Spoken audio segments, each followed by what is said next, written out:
Olá, bem-vindo às Dicas do Didu. Estamos aqui de novo toda quinta-feira com uma seleção sensacional para você. Mas antes eu queria responder algumas questões que me escrevem os amigos, os seguidores aqui no YouTube ou mesmo no meu site, enfim, no Facebook. Então eu vou anotando e toda semana vou respondendo. Eu queria responder ao Felipe, que me pergunta sobre vinhos de ânfora. O que eu posso dizer sobre isso? Porque ele vê que está muita gente falando de vinho de ânfora. Bom, Felipe, o vinho de ânfora existe há milhares de anos, né? Milhares mesmo, porque no início do vinho lá na Geórgia já era em ânfora que se fazia os vinhos. Hoje está muito na moda, como você mesmo falou e você está vendo.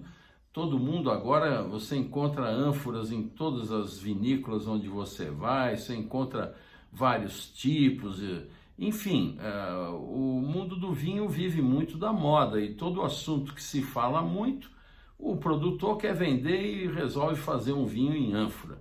O fato é que a ânfora, como era também o caso da barrica, que surgiu muitos anos depois, a ânfora servia tradicionalmente como transporte do vinho. Só que com o tempo percebeu-se que você poderia conservar o vinho ali e fazer um afinamento do vinho, que é aquela coisa do respirar, né? Dessa vasilha, a madeira é usada para isso, para fazer uma microoxigenação. E as ânforas servem para isso também. Elas realmente estão em moda, mas elas existem desde sempre. Lá na Geórgia, como eu falei, há 9.000 anos atrás se fazia o vinho desse jeito. Então, hoje, por estar na moda, você encontra muita gente. Em alguns lugares, as ânforas nunca saíram de moda.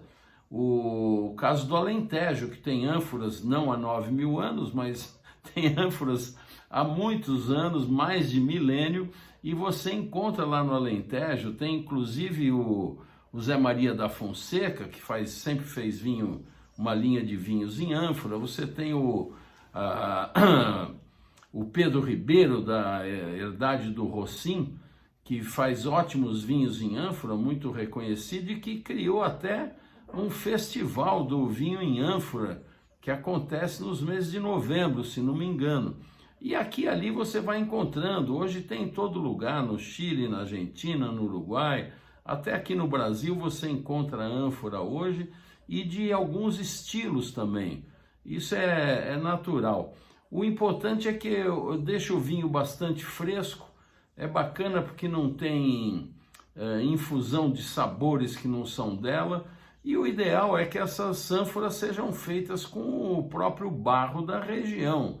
Se você, para quem está procurando fazer um vinho autêntico, de fermentação espontânea, de vinhas orgânicas e com características da região, o ideal é que essas ânforas sejam feitas com o barro da própria região, tá certo?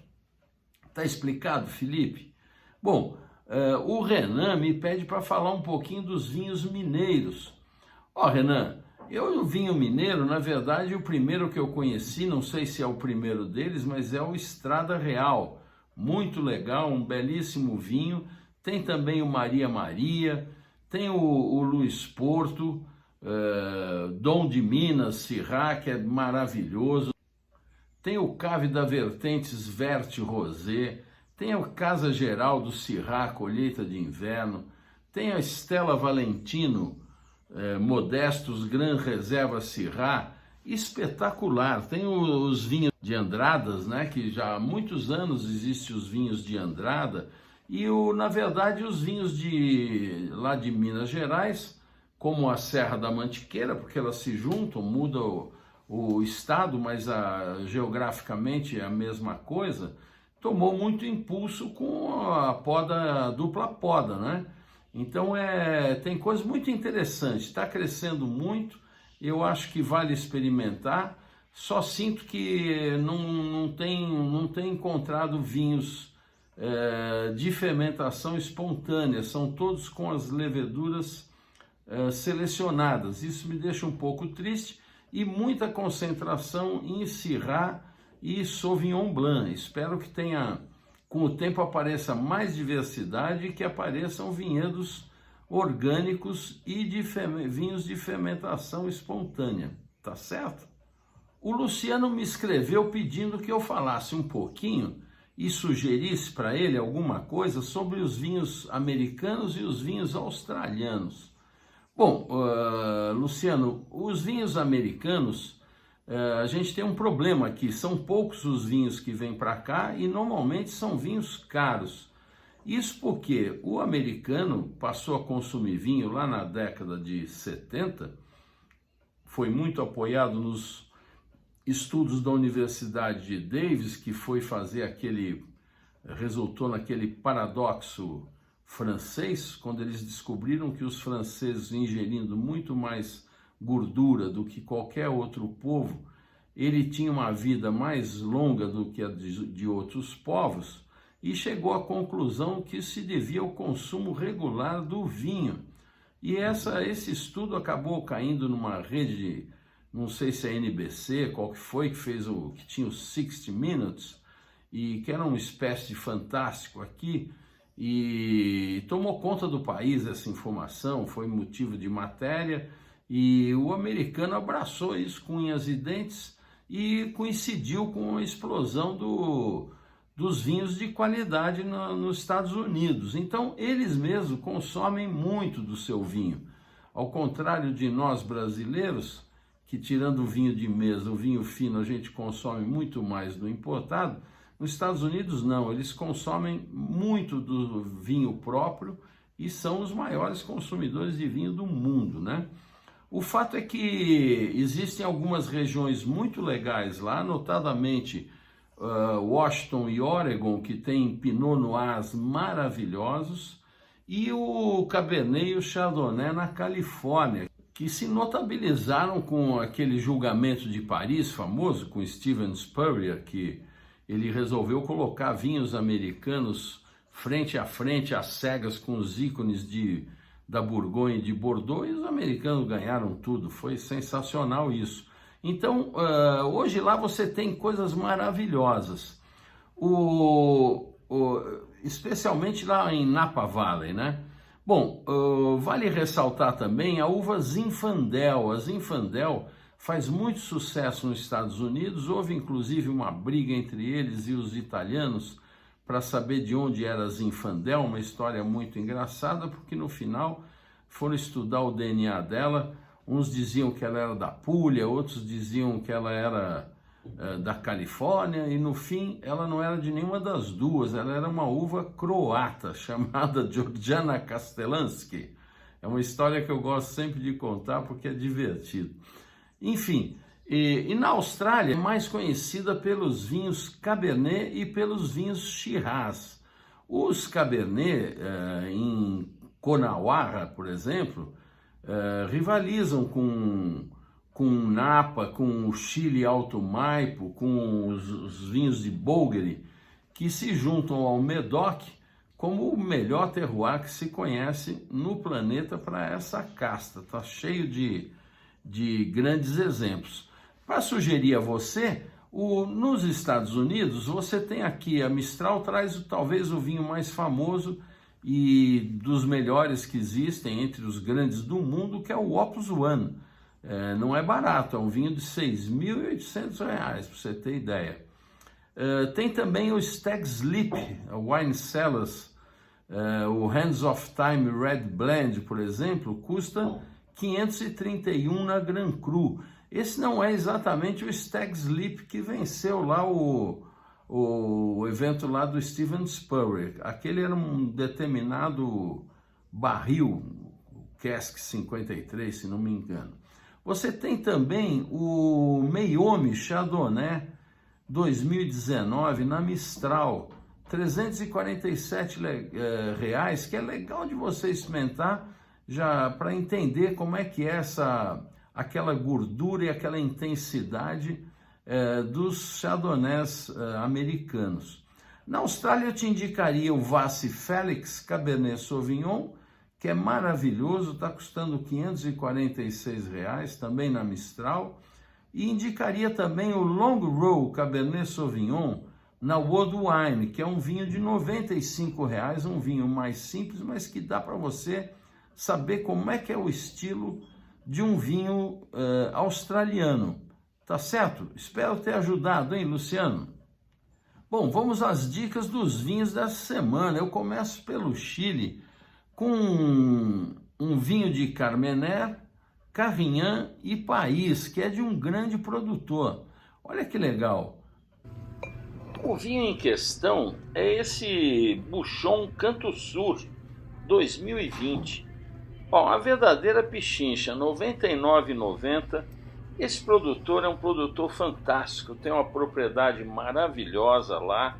E essa mescla de Carmener, 50%, 25% de Carignan e 25% de País, dão um toque muito distinto a esse vinho, que vai acompanhar muito bem as carnes vermelhas grelhadas, as carnes assadas também, massas com molho de tomate e queijo parmesão.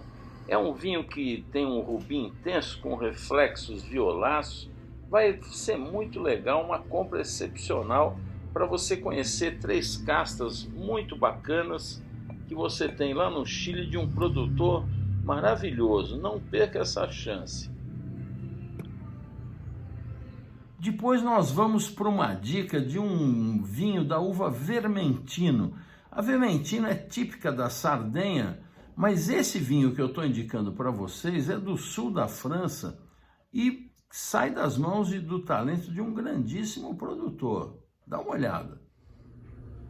A dica que eu queria dar para vocês é esse Marius, espetacular esse vinho Marius Chapoutier Blanc. Ele é da uva Vermentino. Sabe que é curioso que a Vermentino é uma uva lá da Sardenha, mas ela se deu muito bem no Languedoc-Roussillon e com esse toque fresco e elegante.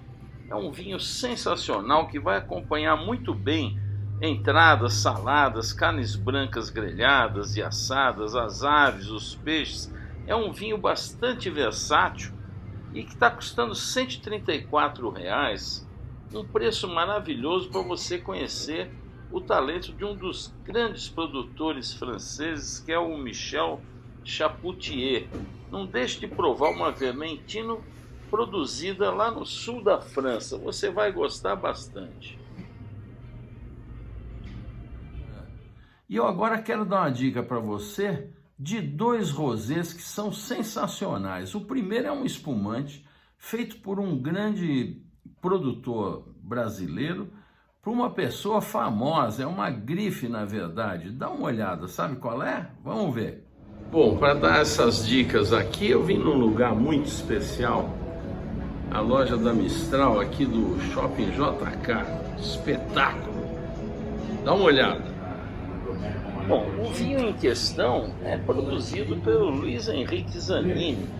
Essa maravilha de Chardonnay 60% com Pinot Noir 40%, feito especialmente para Paula Toller, gente.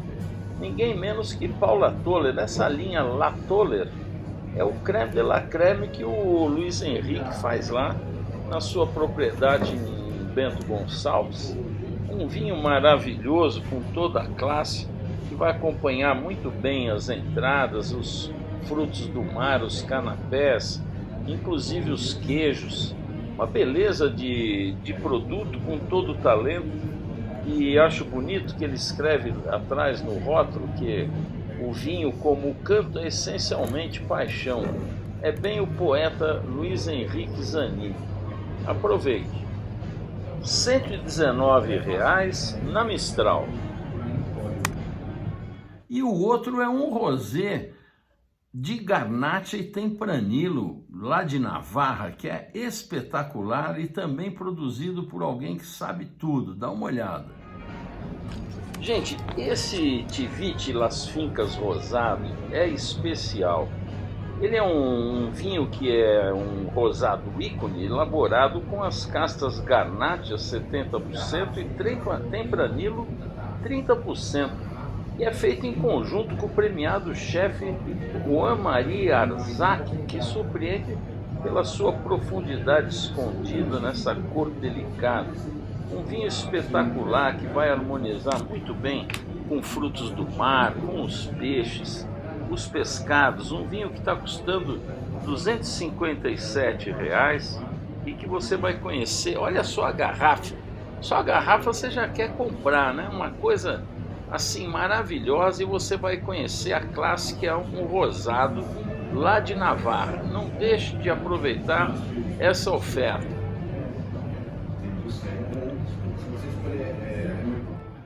Bom, agora nós vamos para a França. Eu quero indicar para você uma Blanquette de Limoux da uva Mosaic. Sabe o que é uma Blanquette de Limoux?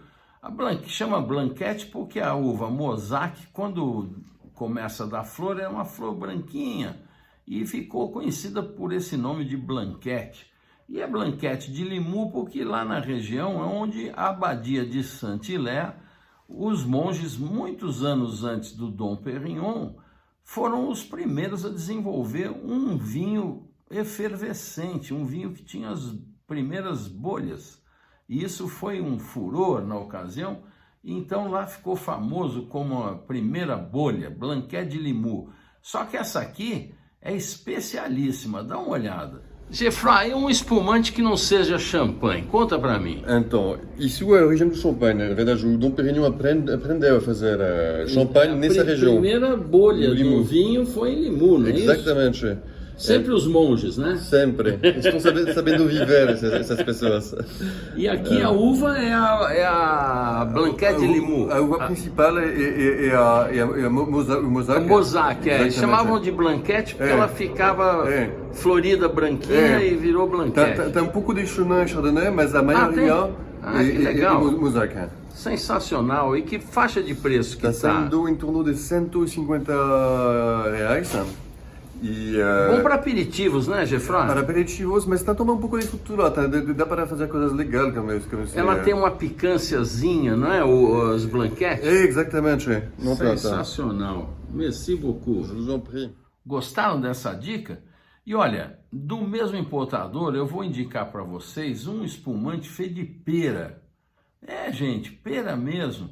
Esse cara é um craque, trabalhou na região de Champagne, conhece tudo de espumantes e resolveu fazer o que chamam de poiré.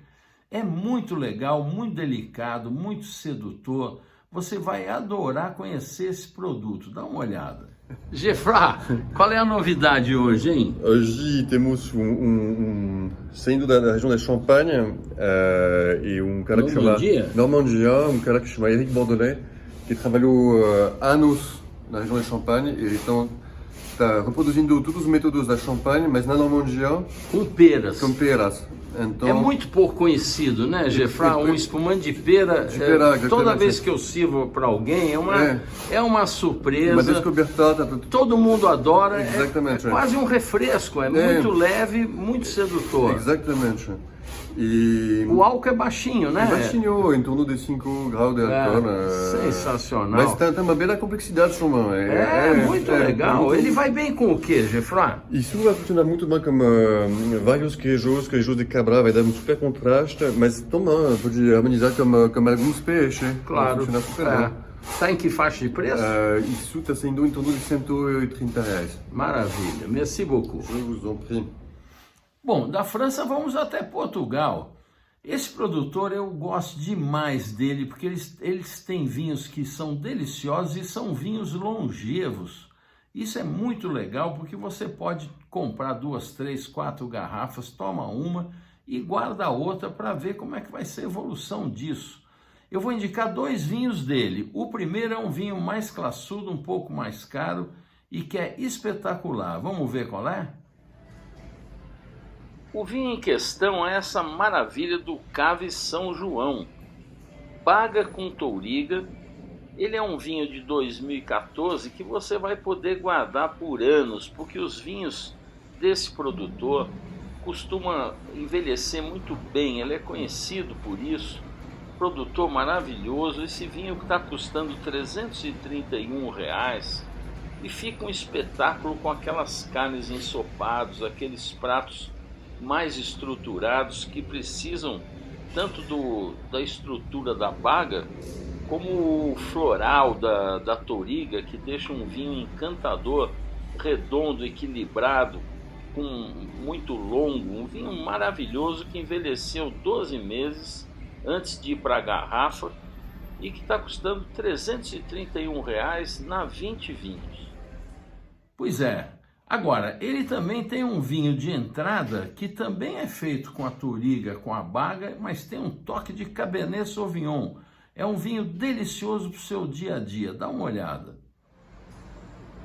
Agora, veja que interessante. Do mesmo produtor, você tem esse Irmãos Unidos, vinho tinto do Cave São João, que, aliás, Irmãos Unidos é o nome da empresa, o nome jurídico da empresa, e desse produtor fantástico e renomado.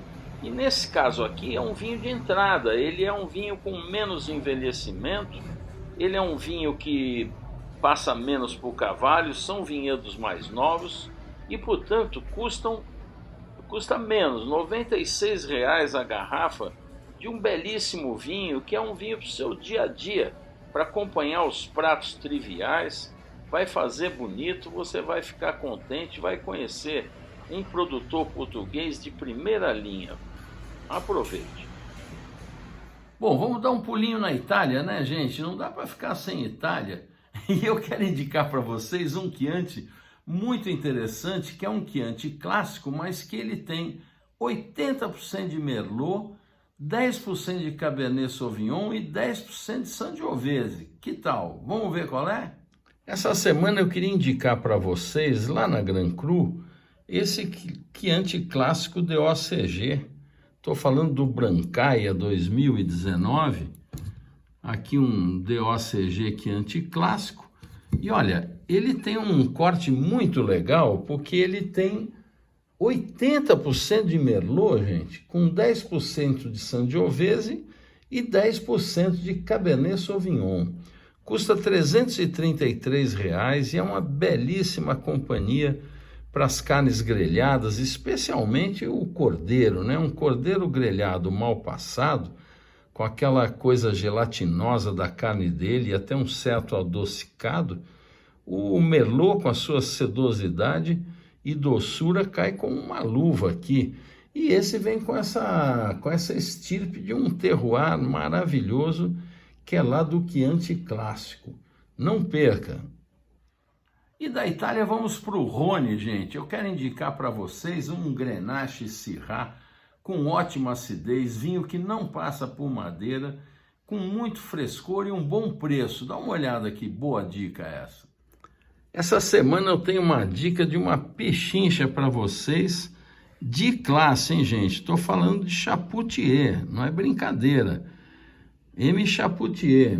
Olha, esse Chapoutier é o Côte de Rhône Village Signages, AOP 2018. Ele tem Grenache Syrah, com toda a competência do Michel Chapoutier, sem passagem por madeira.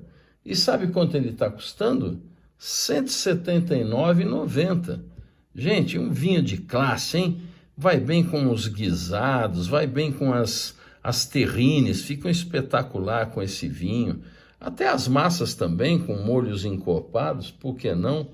Você não pode perder a oportunidade de comprar um vinho dessa classe, com essa assinatura, por R$ 179,90, lá na Evino. Não perca! Bom, gente, o que eu tinha para vocês hoje era isso. Eu espero que você tenha gostado. Vai fazendo a sua adega com calma, já falei isso. Compre 2, 3 garrafas, prova primeiro, compra uma, experimenta. Se é do seu gosto, você compra mais 2, 3, deixa guardado. Assim você vai fazendo aos poucos a sua coleção para ir tomando ao longo da sua vida. É isso que é gostoso numa adega. Se você gostou, peço que você deixe seu like aí, que isso nos ajuda. E você também pode se inscrever. Se inscrevendo, toda vez que tem vídeo novo, você fica sabendo. E olha, você também pode compartilhar, porque compartilhando você ajuda o Didu a difundir a cultura e o conhecimento do vinho. Tem muita gente que vai se dar bem com essas informações, tá certo? Olha, lembre-se, beba com moderação, é uma taça por refeição, faz bem para a digestão, bem para o coração, faz bem para o seu espírito, a vida fica muito melhor do que já é. Saúde!